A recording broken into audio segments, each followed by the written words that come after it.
네, 요거는 요거 들어가니까 상관없어요. 요거는 그냥 요거 이렇게 내려놓으면 돼요. 정연. इपीएस वर्करहरूको story चाहिँ ठाउँ अनुसार काम अनुसार फरक हुन सक्छ। आज चाहिँ मेरो स्टोरी सुनाउँछु। त्यो कहानी चाहिँ मेरो कस्तो छ भने मेरो चाहिँ 8 बजे ड्युटी सुरु हुन्छ हैन। 8 बजे सुरु हुने भनेपछि चाहिँ लगभग 7:50 मा यहाँ कम्पनी भित्र आइसक्नु पर्छ। म चाहिँ 10:30 बजेसम्म चाहिँ आधा निद्रामा हुन्छु। जब 10:30 बजे हाम्रो 10 मिनेट रेस्ट हुन्छ के 10 मिनेट रेस्टमा चाहिँ हामीले खाजा खानी कफी खानी गर्छौं अनि बल्ल मेरो आधा निद्रा खुल्छ। भनेपछि म चाहिँ फुल निद्रा खुल्नको लागि मलाई 10:30 बजेसम्म लाग्छ अनि त्यसपछि 12:30 बजेसम्म चाहिँ काम भयो नन स्टप काम भयो हैन। अनि त्यसपछि खाना खाइन्छ अनि फेरि सुतिन्छ अनि आधा घण्टा सुतिसकेपछि उठेर फेरि 5 बजेसम्म नन स्टप काम गरिन्छ।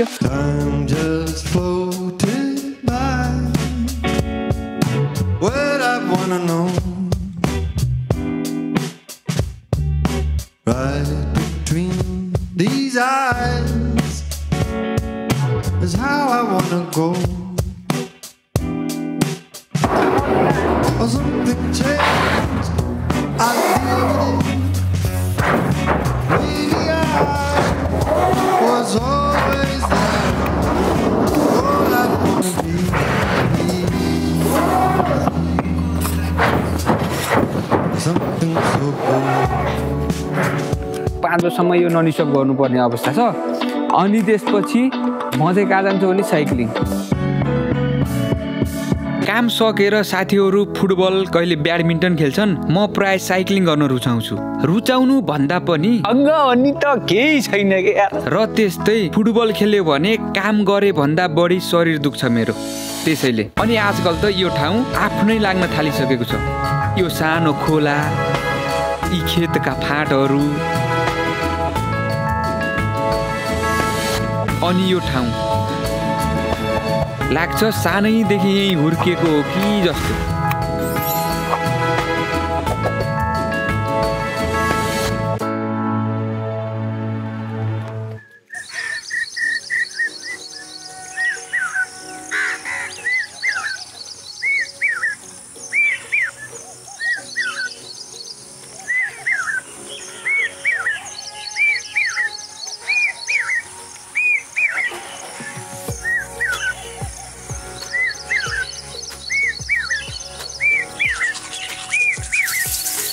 आज म चाहिँ जाँदैछु हस्पिटल। अब म बिरामी हुनको लागि म चाहिँ बिरामी भएको होइन, एकजना साथीको भान्जी चाहिँ बिरामी हुनु भएको छ अरे। अब साथी चाहिँ कम्पनीमा काम भएर आउन नसक्ने भयो। अब के गर्ने त भन्दाखेरि अब अप्सन भनेको म छु, अरू पनि छन् मामाहरू टन्नै हुनुहुन्छ अरे। तर सबै मामा चाहिँ पैसा कमाउनुतिर लाग्यो। अब मेरो कम्पनी त हेर्नुहोस् ढोका लाएर बसेको छ, काम नचलेर शनिबार आइतबार काम छैन अहिले हाम्रो कम्पनीमा। अब खाली भएको बेलामा चाहिँ यसो बसौँला रेस्ट गरौँला भनेको। अब साथीले फेरि उहाँ हस्पिटल जानु पर्यो, ल तिमी चाहिँ तुफान सुवन आऊ आएर चाहिँ पिकअप गरेर भान्जीलाई अनि हस्पिटल लगेर जाऊ रे। अब मलाई भाषा भन्ने फिटिकै आउँदैन, एउटा भाषा भन्ने केही पनि छैन, निए र ए बाहेक केही पनि छैन।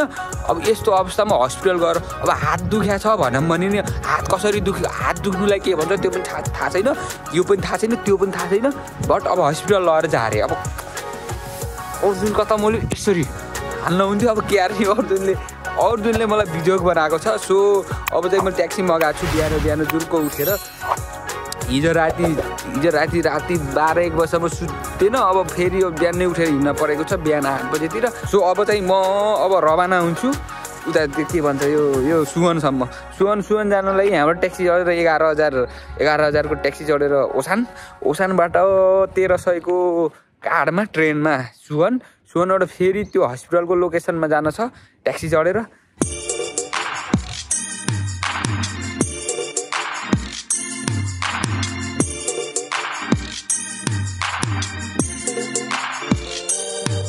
सो गाइज फाइनली म चाहिँ यो ठाउँमा आइसकेको छु। यो हस्पिटल हो। अघि त यति भिड थियो, अहिले त सब गइसक्यो। राति भयो जस्तो, तर राति चाहिँ भएन। अहिले कति बजे छ भने अहिले चाहिँ आई थिङ्क 3 बज्यो, 2:30 भएको रहेछ। यो हस्पिटलमा चाहिँ नेपाली 2जना लेडिज काम गर्नु रहेछ, सिस्टरहरू।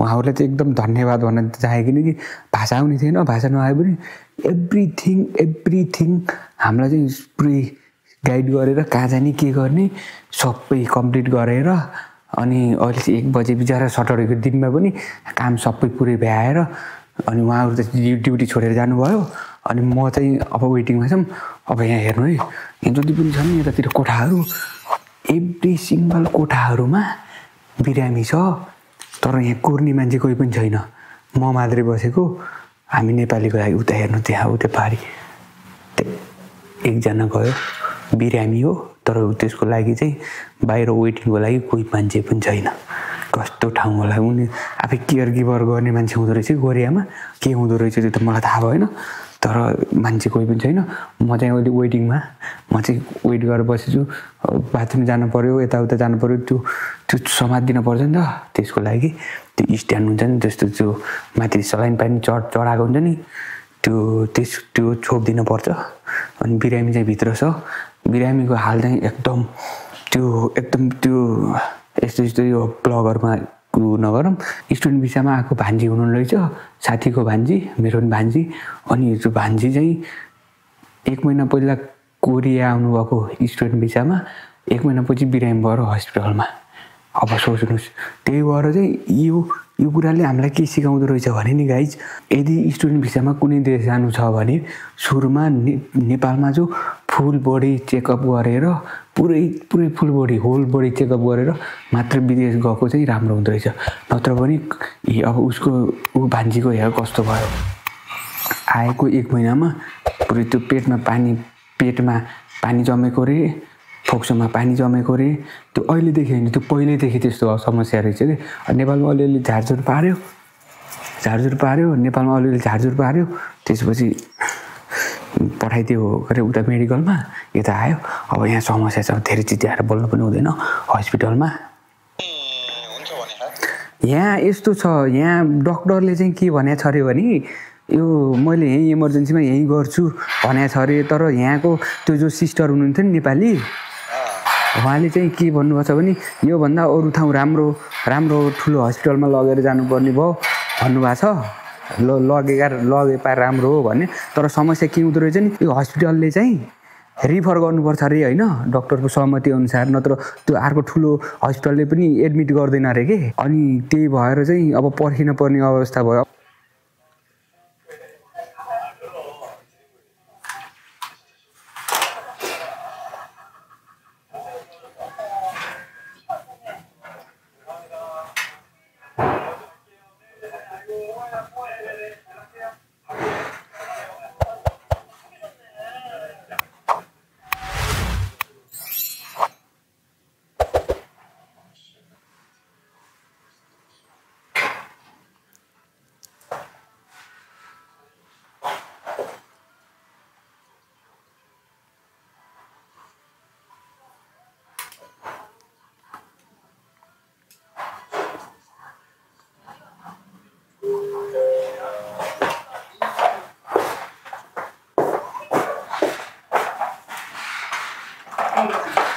पागल भइसक्यो म पर्खिँदा हो म चाहिँ अब मैं त पक चुका हूँ मैं आपके तपाईँहरूलाई नि पकाउँछु ल यो चाहिँ के रहेछ भने यो अल्सरको बारेमा अन्डरस्ट्यान्डिङ अल्सर यसको बारेमा पढौँ अब के हान्नु त टाइम पास त गर्नु पर्यो होइन यो चाहिँ अल्सर भनेको के हो लौडा लसुन त्यसपछि चाहिँ कहिले नसुनेका ओडी उच्चारण गर्न नसक्ने त्यसपछि यो चाहिँ यस्तो हुँदो रहेछ यो चाहिँ यस्तो भित्रको नाम रहेछ यो हामीलाई केही आवश्यक छैन हामीलाई थाहा हुने भनेको कोरियन भाषा अलिअलि खादा भनेको जानु भन्ने थाहा भए पार हुन्छ होइन आन्दे ओल्गु भन्ने कुरा थाहा भयो भने हुन्छ यस्तो थाहा छैन हामीलाई यस्तो यो लेयर हुँदो रहेछ अनि त्यसपछि यो चाहिँ के हो कि यो प्लास्टिक रहेछ यस्तो छुन नहुने हो क्या हाउ अल्सर हिल रे ओके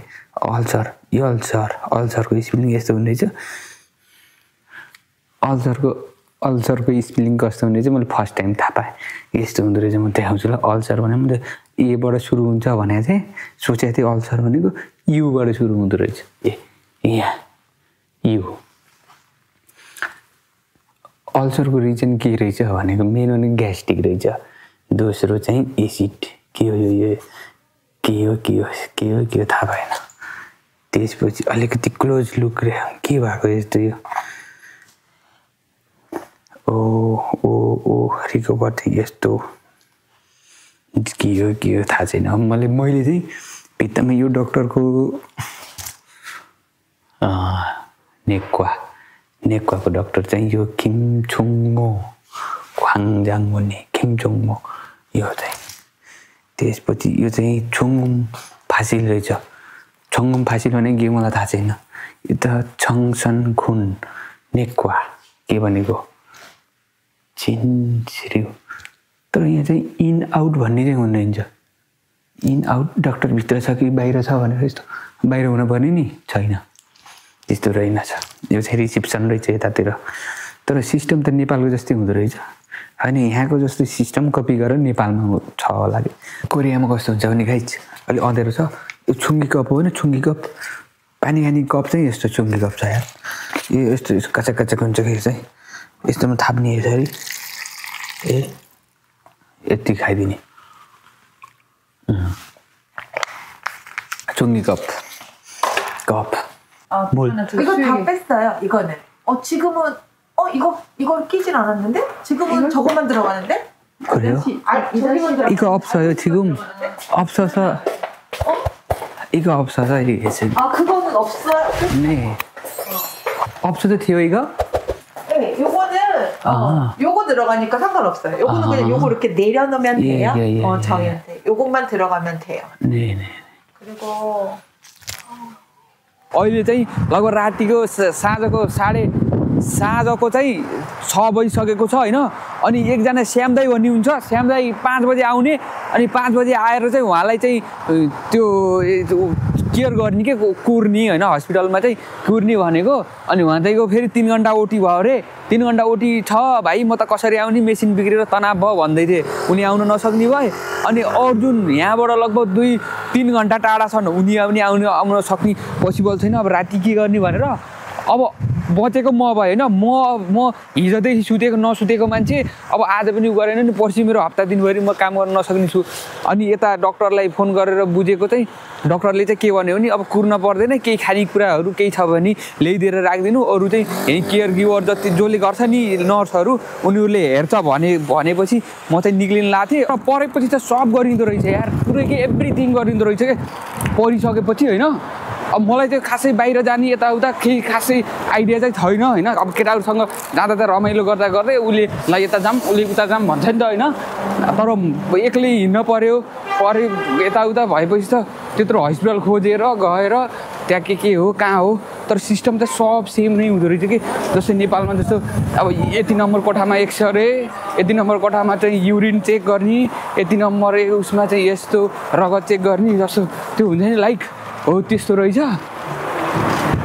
कताबाट आएको थिएँ यार 13 नम्बर गेट हो त्यहाँबाट सिधै पारी त्यो रहेछ।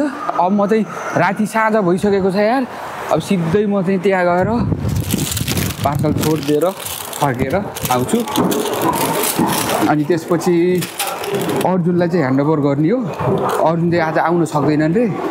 अर्जुन आउनु नसक्ने भइसकेपछि रातिको लागि मैले डक्टरलाई फोन गरिदिएर त्यो नेपाली म्याम हुनुहुन्थ्यो एकजना सिस्टर हुनुहुन्थ्यो उहाँलाई फोन गरेको। अनि पर्दैन चेक गर्नु पर्दैन धेरै टेन्सन लिनु पर्दैन भन्नुभयो उहाँले। अनि त्यसपछि चाहिँ म चाहिँ के